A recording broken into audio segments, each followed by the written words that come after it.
Hey guys, Super Horror Bro Mike here, and in today's video we take a look at the story behind Five Nights at Freddy's Help Wanted, the mysterious cassette tape recordings, and the strange anomaly found within the game after unlocking these recordings, known as Spring Bonnie in the game files and often referred to as Glitchtrap by the FNAF community.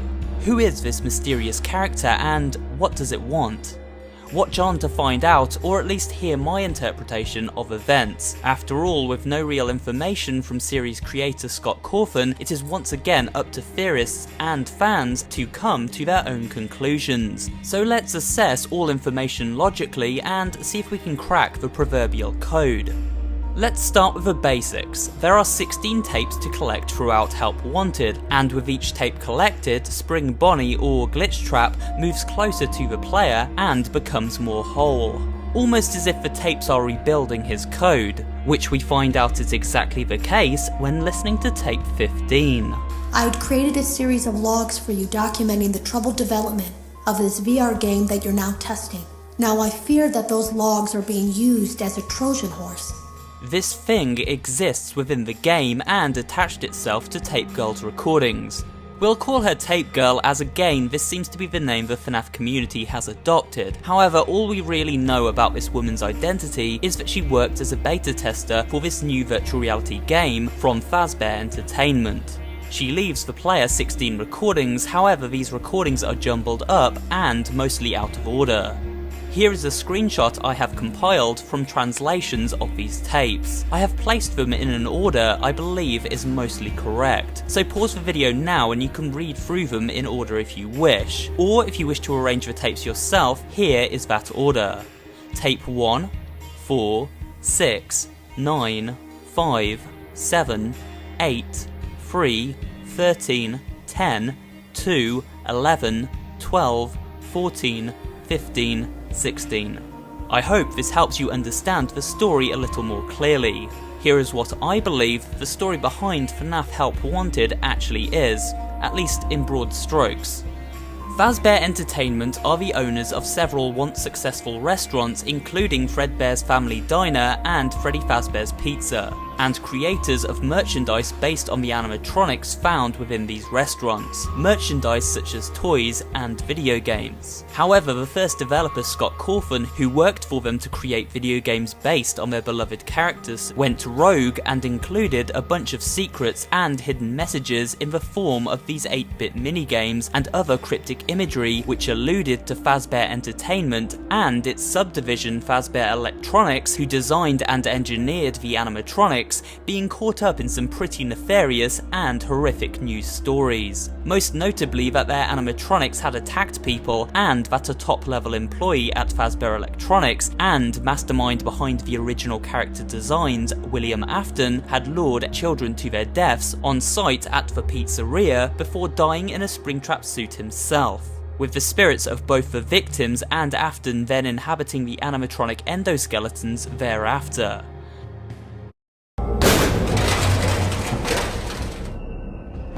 Excellent. This is the place. You know what. Fazbear Entertainment made this VR game to cover up and damage control against Cawthon's rogue FNAF game series and try to clear their name. Help Wanted's narrator references 2 points many times throughout the game. Firstly, that Fazbear Entertainment has been misrepresented and most negative press associated with them comes from damage done by this rogue developer. And while it's true that some stories associated with our name were loosely based on actual events, the majority of them were total fabrications from the mind of a complete lunatic. Lawsuits pending.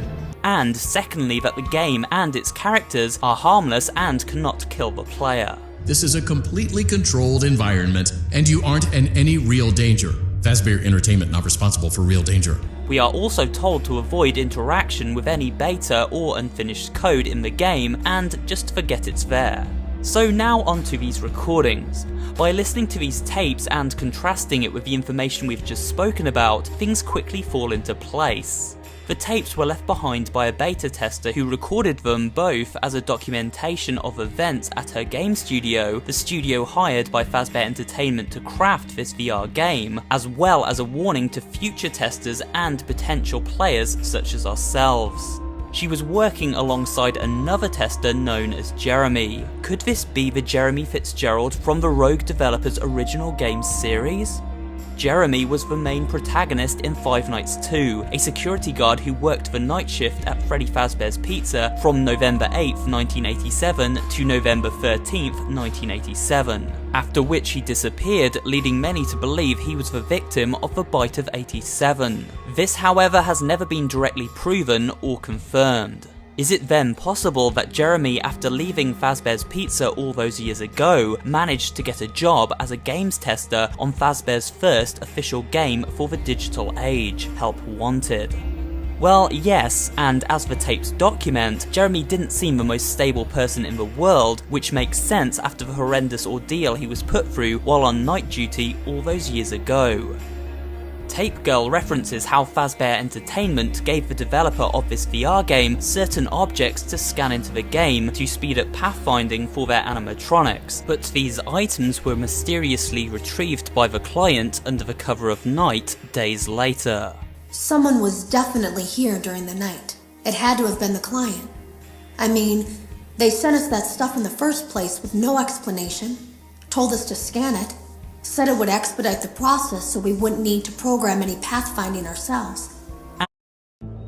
This spring, check out a new Hyundai SUV. It's the upgrade you've been looking for, only at the Hyundai Spring Upgrade event.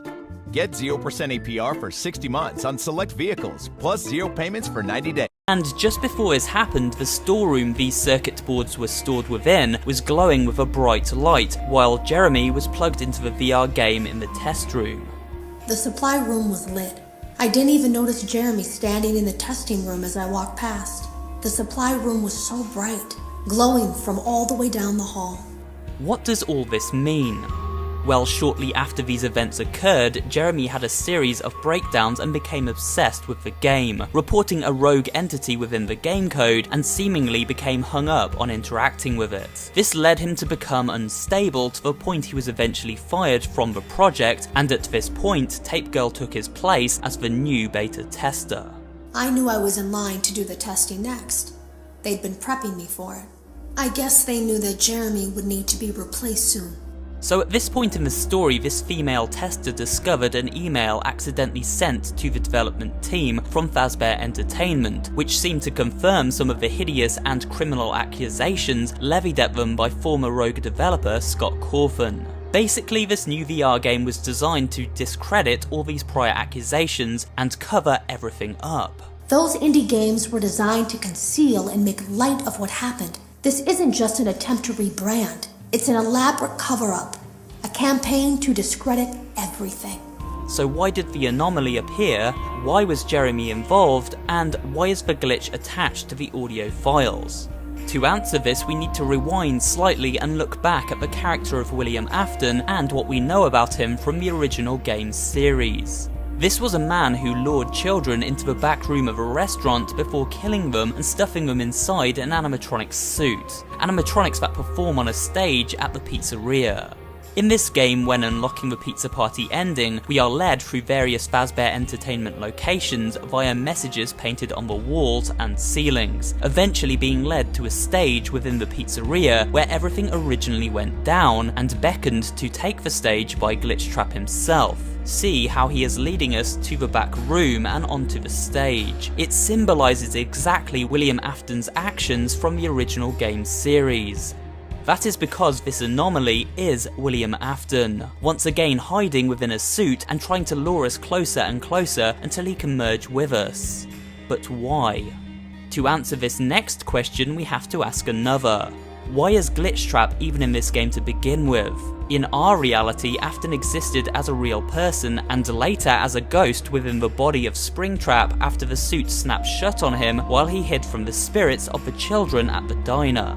Eventually, as portrayed during the events of FNAF 6, all the haunted animatronics were burned and the spirits set free, or so we thought. It seems as though Afton's soul still inhabited some of the original circuit boards from his Springtrap animatronic.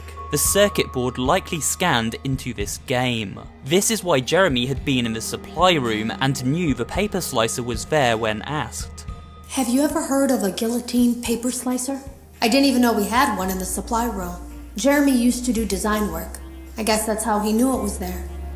Jeremy was trying to contain Afton's soul within the game as a ghost in the machine. I suppose the thinking here was that by scanning Afton's circuit board and placing it into the game, a dangerous spirit could be trapped in digital code and removed from reality, effectively trapping Afton in a digital prison for eternity, and Fazbear would see this as a way to scrub all record of him from existence and prevent him from ever causing their brand damage again. Our VR development teams were able to use vintage control boards almost like plug and play, digitally recreating performances and personalities from the past in an instant. After all, he can't kill anyone if his conscience is trapped inside a video game, right? Well, I fought as an Avenger, took on the biggest, ugliest bad guy in the galaxy. not exactly, as he wasn't contained at all. Jeremy failed to contain Afton or Glitchtrap, and so was fired in order to discredit him, so if he tried to warn anyone about this, he would simply be viewed as a resentful ex-tester. Essentially, no one would believe him. They just knew he'd seen something. They needed to discredit him. The same thing happened to Tape Girl after she failed to contain the Afton virus herself. It latched onto her recorded files, using them as it knew players would eventually listen to the tapes these files represented, and by doing so allow Glitchtrap to attach to their subconscious and escape the game once more. Basically, he would escape through the player's mind while they were plugged into the game. The only way to stop Afton's Glitchtrap was by hard resetting the game while he was in the process of merging with our mind and escaping into our body so he could once again inhabit our reality. A bit mind-bending to comprehend, but I hope you're still with me here. By resetting while he was in this state, we trap Afton in a prison within the game, a prison represented in this cutscene and embodied by this plushie which appears beside our computer chair after this sequence plays out. So for now, William is safely contained within FNAF Help Wanted, but as he exists as a code in the digital realm, it is possible he may find a way to escape the confines of this game and reach other digital platforms in the future. Is this the potential storyline for Corfin's next mainline FNAF game? A story for the digital age, where these spirits now exist online and work like viruses to infect more than the bodies of simple animatronics. We'll have to wait and see, but I hope this explanation has given you something to mull over in the meantime. And that's it for today's video. Please remember to give it a like if you did enjoy watching, and maybe drop a comment too, as well as subscribing to the channel and turning on notifications so you never miss an upload.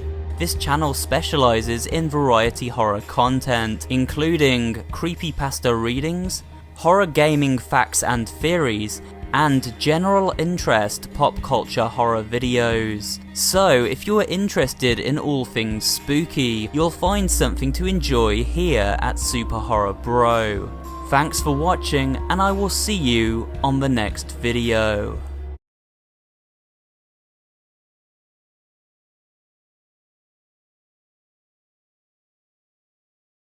A chicken sandwich that hits different. Breaded by hand for a crunchy, juicy bite. And it's Burger King. Yeah, our hand breading is as good as our flame grilling. The new hand-breaded chicken sandwich. Get it in the two...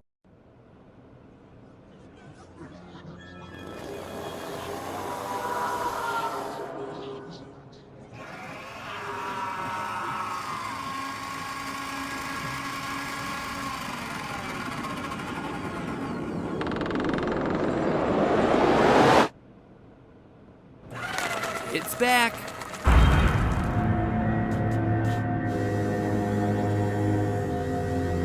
Hello, Internet! Welcome to Game Theory, the show that clearly doesn't understand the meaning of the word final. It's finally over.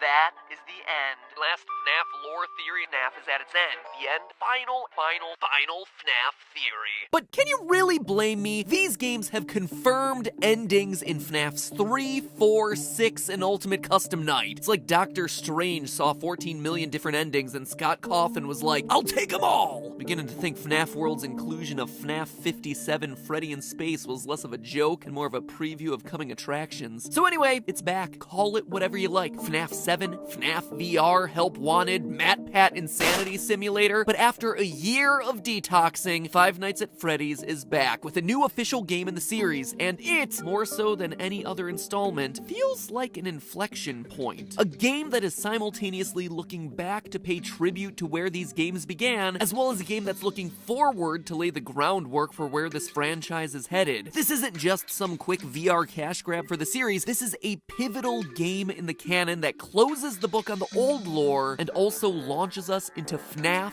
The Next Generation. It seems to answer some old mysteries from the previous games, all while opening up the themes and tone for what's to come. And there is a lot to unpack here. This is, without question, the meatiest game in the FNAF library, which is impressive because it's still a VR title. So let's not waste any time and get started with the basics. Now, in case you don't have a VR headset, I've actually played through the entire game on GT Live, so you can check out all the highlights. No! No! Oh! Are you kidding me? Are you kidding me? Did we do it? And lowlights of my playthrough over there. Hello, boys and girls. I'm here to give you your happiest day ever. Come with me, wayward souls. We've got vengeance to strike. But let me quickly take you through what you need to know for today's theory. In Five Nights at Freddy's Help Wanted, we're playing as a beta tester for a new Freddy game. As we're told in the opening cinematic, we know that Fazbear Entertainment has developed something of a bad reputation over the last few decades. While it's true that some stories associated with our name were loosely based on actual events, the majority of them were total fabrications from the mind of a complete lunatic. Lawsuits pending. And yes, that picture is really Scott Cawthon canonically inserting himself into this game. That is a discussion for another episode, my friends, because it throws all sorts of weird monkey wrenches into the lore, but we'll get to that later. So according to the intro, Scott's Games gave Fazbear Entertainment a bad name, and the point of this Freddy Fazbear virtual experience then is to poke fun of their past, clear their name, and ultimately rebuild the brand. Seems simple enough, right? Play through some loving recreations of past games as well as some new minigames, and that's it. Job complete. A new generation of Faz fans fall in love with all these new characters and add to Scott Cawthon's growing pile of money. Don't forget the merch, perfect for birthdays. Speaking of merch, Fazbear Entertainment ain't the only ones shilling for their supper. Game Theory merch is also perfect for birthdays. Heck, probably even more perfect for birthdays, Scott. And, wouldn't you know it, we just released a bunch of new items for you. Can't sleep at night because you got some creepy animatronic hanging out in your closet? We've got you covered. The color-changing Game Theory light. It's the perfect way to keep animatronics at bay because it's powered by USB. You don't even have to worry about your batteries running out at 5:55 a.m. Or maybe you're just looking to be the best dressed at your friend's next pizza party. Stay fashionable while making sure to stay out of the employees only room in your new His and Hers Game Theory shirt. A purple Theorist Pride t-shirt for the ladies with reinforced sleeves and neck, and the Codebreaker shirt for the guys. Asymmetric because I think it's really fashionable in clothing, but also with Easter eggs Benedict built into the design of the shirt. It's a shirt and a puzzle for you to solve all in one. We've also got socks, guys and girls underwear, a jacket, and only a limited amount of everything available. So once they're gone, they're gone. If you're a fan of these channels and all the hard work that we put into each and every one of our videos, and I hope that you can see it, these videos do take a lot of time and effort to put together. Buying socks or a shirt or a jacket is the single best way to support us. So not only are you showing off your Theorist Pride, and not only are you getting yourself a piece of high quality clothing, you're also just supporting us and our efforts to really do something better here on YouTube. So with that being said, show off to the world that you actually understand the lore of these games, or pretend like you understand the lore of these games, by nabbing yourself some new theory wear. Link is right up here, or it's on the top line of the description. Now with that out of the way, back to VR. Playing through the game, it is legitimately impressive. Pretty much everyone here is recreated in a stunning 3D environment. Bonnie, Baby, Funtime Freddy the Puppet, heck, even Easter egg appearances by Mini Renas and Lolbit. Characters that most of you watching this probably haven't even heard of before because you have much better things to do with your brain space than I do. Practically everyone is here in this game, except for one important omission. Golden Freddy.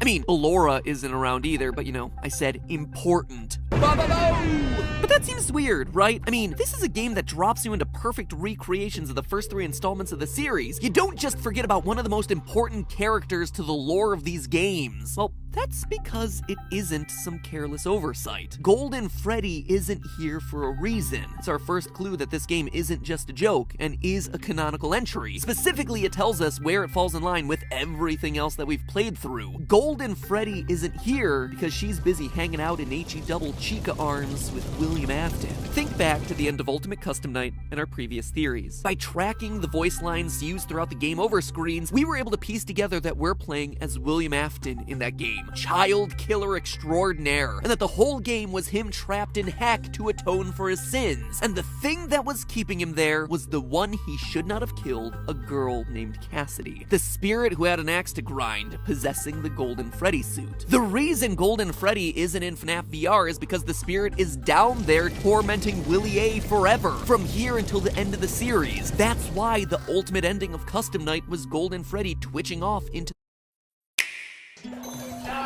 Want in? Sure.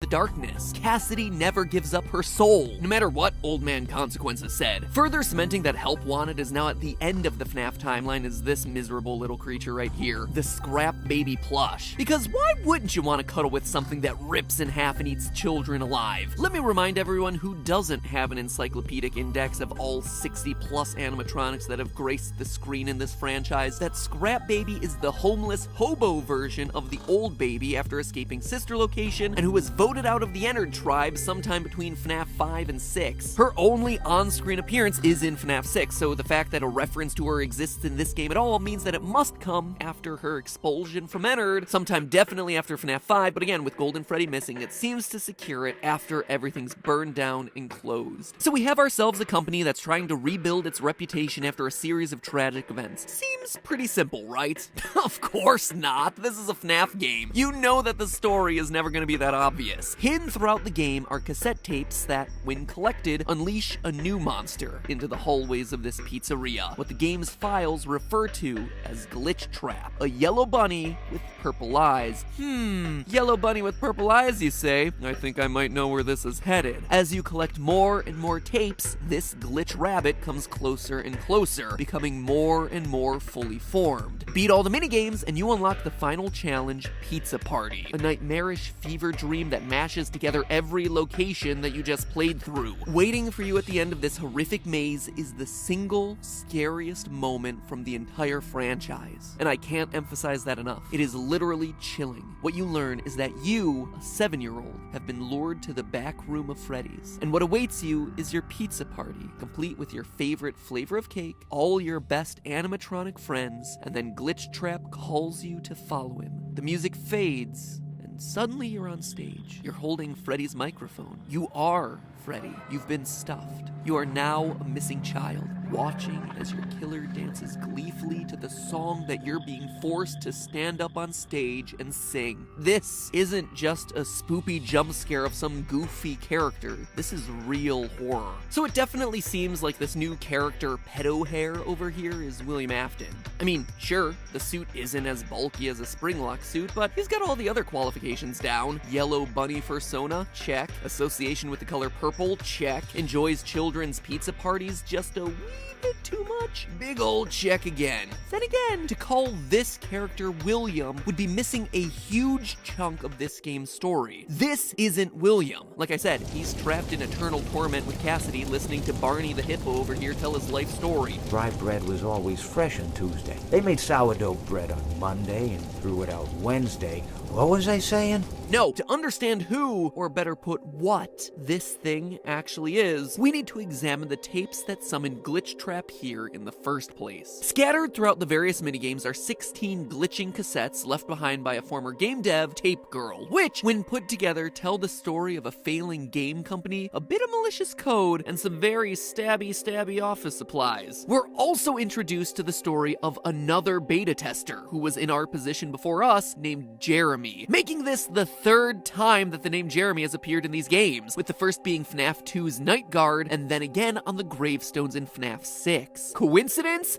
I think not. The first tape immediately makes it clear we're not picking these up in chronological order. There are more. They may not be in order. which leaves us the task of shuffling them into some modicum of sense in order to put the story together of what really happened while this game, the game we're supposedly playing now in its final form, was in development. Going through the tapes, I've done the shuffling for you, and I think I've come up with the most cohesive narrative based on the evidence and what Tape Girl actually says. She begins by telling us that the game's then playtester Jeremy has been complaining to his manager Dale about nightmares. Except he's not explaining them like they're nightmares, he's talking about them like they're real. He wasn't talking about it like someone telling a friend about his dreams, though. He was pale. He doesn't even jump anymore. He just stands there like he's talking to someone. Pale? Doesn't react to scares? Talking to themselves? Sounds to me like he's going crazy. Either that or he's just a FNAF YouTuber. Hashtag relatable, am I right? The game he's working on is this one, Freddy Fazbear's Virtual Experience, which includes some code that was inherited from Fazbear Entertainment. Scanned off some old hard drives to save him time and money. It was just junk. Circuit boards and things like that. It seemed to take hold by itself. But then, he started appearing. At least that's what Jeremy said. Manager Dale doesn't seem to take Jeremy's warning seriously, however, and instead he starts documenting all of Jeremy's behavior in preparation to fire him. You can always tell when a company is getting ready to fire someone. The thing about it is that I don't think they were going to fire him because of anything he was doing wrong. They just knew he'd seen something. This confirms for us one major detail, that the scariest thing in the FNAF universe is crunch time. Working long hours until you're driven crazy and then fired at the end? Man, it's just like the real-life games industry. It's uncanny, these games just get more and more realistic. So Jeremy is going crazy and no one is listening. Flash forward to tape 6 where Tape Girl talks about coming in early one morning to see the supply room lit and Jeremy in the darkened testing room. It's a short tape, but it's an important one because it sets us up for tape number 9, when we learn that what she saw looked like a Halloween mask laying on the ground and a bunch of ink both on Jeremy and scattered around the floor. But that's not ink, and that's no mask. The ink is Jeremy's blood, and the mask is actually Jeremy's face, which he presumably sliced off his own body using the aptly named guillotine paper cutter. We know this to be true thanks to tape number 4, where we hear Tape Girl say that the cutter comes from the supply room and that Jeremy expressly knew where it was. I didn't even know we had one in the supply room. I was always afraid of losing a finger. That seems so silly now.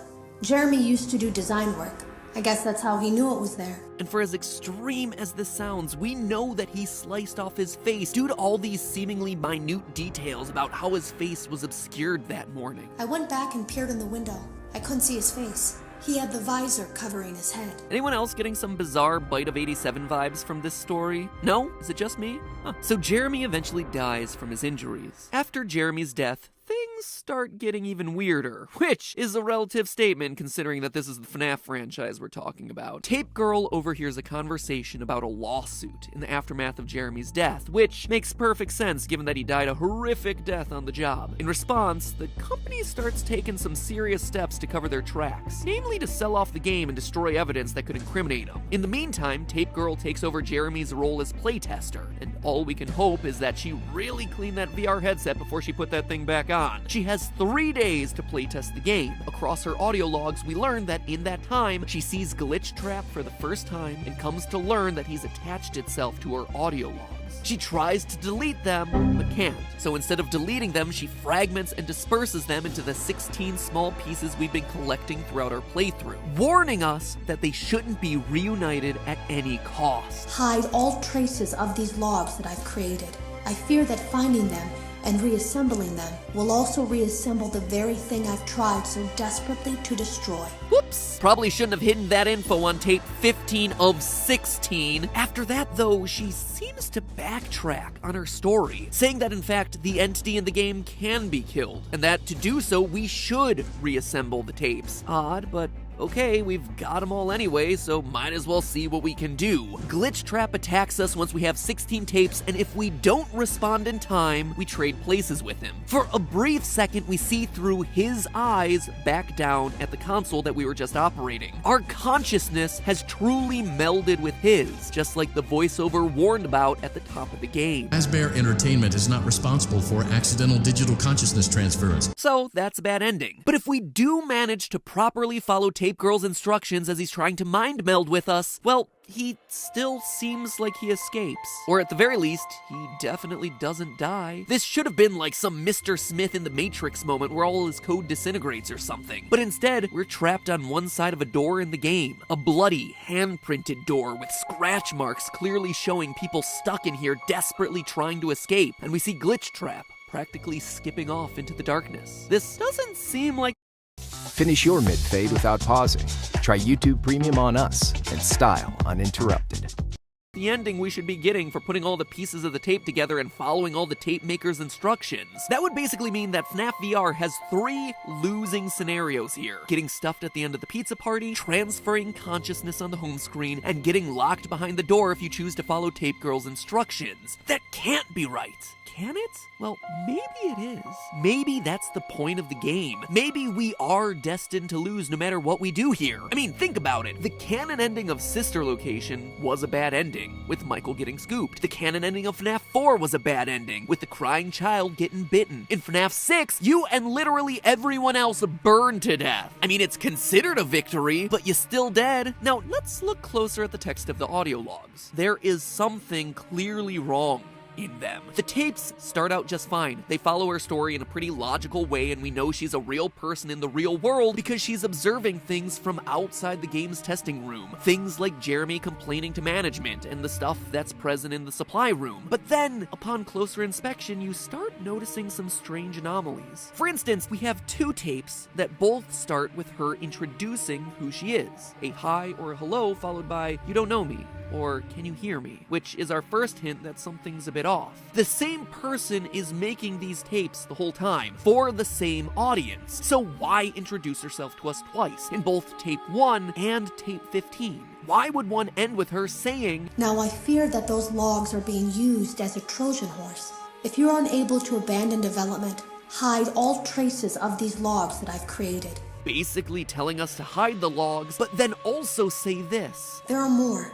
They may not be in order." Basically inviting us to put them all together. Weirder still is the fact that the last file suddenly does this major about face relative to all the previous logs, where suddenly she says out of nowhere, "Oh yeah, there is a way to kill Glitchtrap." This is odd on a lot of different levels. The first and most obvious being, if these instructions really do work and she's so sure about it, why didn't she follow them? If this method was actually effective and she knew it was effective, Glitchtrap wouldn't be in the game anymore, because she would have followed her own advice and wiped him out. How would she even know that this system works? The answer is, it clearly doesn't. Or at least it doesn't do what she says it's gonna do. That's because she's not trying to get you to kill off the entity in the code, she's trying to get you to release it. While we don't have every piece of the puzzle in this story, here's what I think actually happened with all these audio tapes. The tape maker starts out genuinely making these logs to document the weird stuff that's happening in the game studio. The stuff with Jeremy really happens. She really sees Glitchtrap in the game, but on her last day of playtesting, she tries to delete the files and fails. Instead of killing Glitchtrap, she undergoes a digital consciousness transfer, just like we do in one of the 3 bad endings, trapping her in the game and releasing Glitchtrap, presumably into her own body, or just releasing him into the real world. Both of which are possibilities that the game explicitly warns us about in the opening sequence. Fazbear Entertainment is not responsible for accidental digital consciousness transference, real-world manifestations of digital characters. That, my friends, is why you always have to read the disclaimer. From inside the game, she's now stuck, with her only hope for escape being to go through the same process she just went through from the other side. She creates a new log, starting over by saying, "Hello? Can you hear me?" which in reality is saying, "Hello, can you hear me in here?" since she's now making the log from inside the game. She tries to create a new story that encourages a future developer to piece the logs back together, and then seeds one final log out there to tease the idea that a future developer can solve the problem by killing off Glitchtrap using her log assembly method. It's smartly constructed, because she's counting on future developers having the same curiosity and determination she did. She even mentions this in one of her earlier logs, tape 3, that when Jeremy had told the developers discovers that something was wrong. But as a dev team, we all just saw it as a challenge to find what the problem was and fix it. We do exactly the same thing, finding what's wrong and following the instructions on how to fix it, only to find ourselves on the wrong side of the door covered in handprints, where presumably lots of other people have been there before us. Glitchtrap, or whoever is in the body of Glitchtrap at this point, perhaps Tape Girl herself, disappears into the darkness and takes over our body on the outside. And now it's our turn to wait for the next beta tester to come in, follow the tapes, and hand over their consciousness to us. Now, that last bit there is speculation based on the oddities in the audio logs and the fact that following her instructions results in seemingly yet another bad ending. But even if all of that about consciousness switching and her being trapped in the game and us taking her place trapped in the game isn't the case, the point is,